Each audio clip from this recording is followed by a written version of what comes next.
What's my favorite song that my dad has ever sang lead on? Well, again, Robin, I have tons of favorites. I really do love the song With the Sun in My Eyes. That's a really special song to me. Words has always been a family favorite in our family, but Dad's got a lot of tunes, so it's tough. I have a couple. For me, I think initially my main one would be Amiga Man, because to me, it was a song that should have been a single when I first heard it. To me, like a perfect pop record. It reminds me of a song Savage Garden did called I Want You that came out after it, and that was a huge hit. So like I always felt like Amiga Man would have been my dad's one big hit that he had, because he never really ever had a song that he sang lead on that was a hit. So that would probably be my favorite. I can't really answer that either. I mean, there are so many songs. I mean, there's so many and sort of diverse styles, you know, and solo records with more diverse styles. So many different eras, you know. I like some of the intense R&B stuff a lot, like, you know, Mr. Natural record, Love Me from Children of the World. There's also an amazing little breakdown in the middle of You Can't Keep a Good Man Down, which is a great track from Children of the World. It's just this sort of screaming sort of R&B piece of insanity in the middle of the song. It's the Just When I Needed You section that my dad sings that is just awesome. Also the falsetto on Living Together on Spirits Having Flown is great. So if you don't know that, check that out. There's too many. I mean, come on. You know, I love Wildflower. I love that song that he sings on. Trafalgar, I really love that one too. On Time, Closer Than Close. So that was a few, but I guess it's hard to pick one, you know. Which artist has influenced my own music style? And what's my greatest source of musical inspiration, basically, is what she's asking. I would have to say, you know, that's a tough one, though, because I'm really a fan of so many different styles of music and so many different artists. And, you know, I will tell you that I was inspired to pick up the guitar because of Van Halen when I was a kid, and that was obviously a huge musical influence for me, as it, you know, also was a lot of people my age. You know, also Black Sabbath, Led Zeppelin, Lynyrd Skynyrd, Allman Brothers, everybody from Jeff Buckley to Chris Whitley. As far as new guys, Jason Isbell is an unbelievable songwriter, and I just can't get enough of that guy. I get inspiration from everywhere. You know, I get inspiration when I hear a new song on the radio. I get that feeling in my belly where I'm excited, I feel something. That inspires me. You know, my sister, she inspires me.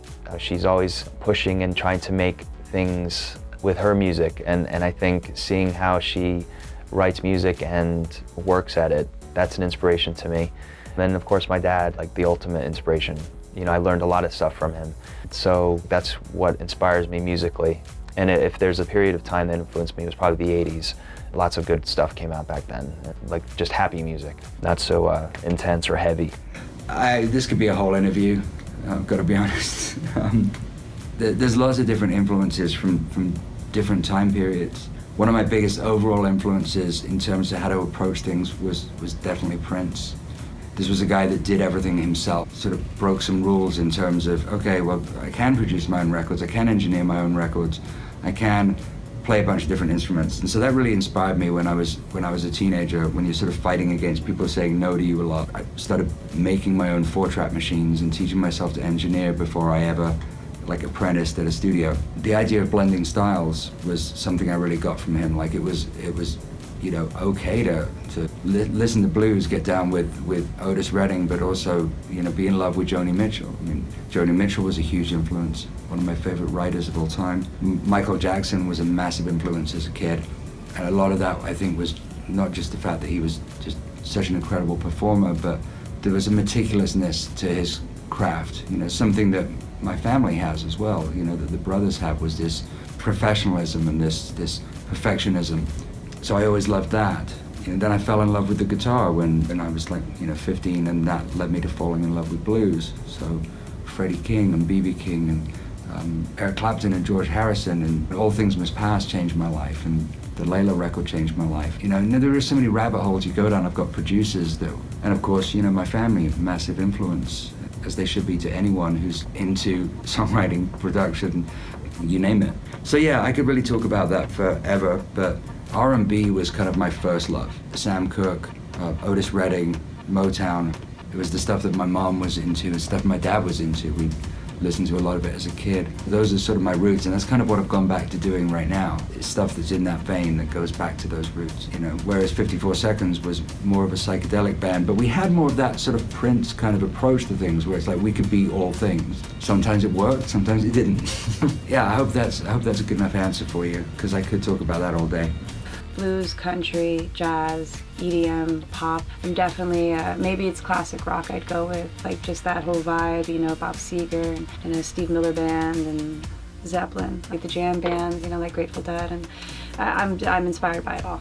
I would say starting from the Baroque and Romantic era of classical, everyone from Bach, Wagner, Beethoven, Mozart, Schubert, all the way up to Roy Orbison, Chuck Berry, Elvis, Johnny Cash, the Stones, the Beatles. I would also say that even the punk era had a lot to do with it, and the post-punk era, like David Bowie, Lou Reed, then into the Sex Pistols and the Ramones, and then later to like Nirvana. So yeah, there's a lot of influence there.